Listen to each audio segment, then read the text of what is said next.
To the Miss Universe Harna Sandu. Thank you for gracing us, and to all of the familiar faces this afternoon, it's a pleasure to meet all of you. Vanessa, in a nutshell, tell us your story from childhood to now that puts a smile on your face. A story that happened during my childhood was when my father always took me to gymnastics. When I was 8 years old, I remember being very active in gymnastics, and this has molded me to become the woman that I am today through hard work, athleticism, and of course, never giving up until we get the best results. What is the funniest experience you've had with your closest friends, or things that make you LOL? The things that make me LOL is when my friends truly tell me how I am to their personal self and how I portray myself as a happy person.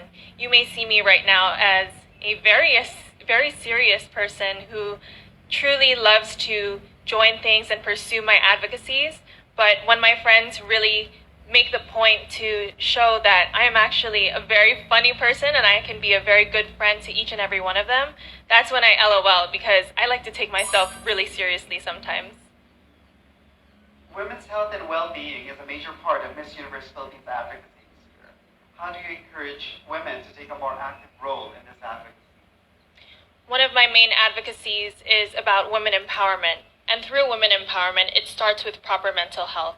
And through my recent talk with My Nation, actually, we talked about how important it is to be self-aware.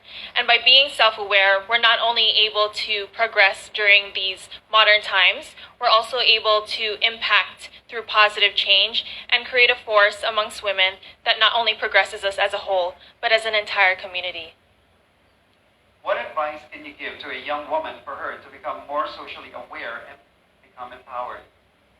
To become more socially aware means that we know what is going on in the world and that we know how to contribute our talents and all of our achievements to benefiting those that are less fortunate and underprivileged. To be socially aware is also knowing oneself and at the same time recognizing our talents and how we can give back to every single person that is truly in need. And by doing so, we'll not only be able to create a bigger impact, but elevate all communities worldwide. Lastly, what is one thing you checked out on Lazada during the pandemic, and how has it helped you or your family at home? The one thing that I checked out on Lazada during the pandemic is my daily planner. As someone who grew up in the States and eventually moved here to the Philippines, I've had to make sure to manage my time, and while pursuing my master's degree while going to work full-time, I've had to use that daily planner to ensure that my priorities were being met and that I could also spend time with my loved ones while achieving my goals consequently. Thank you. Thank you so much, Vanessa.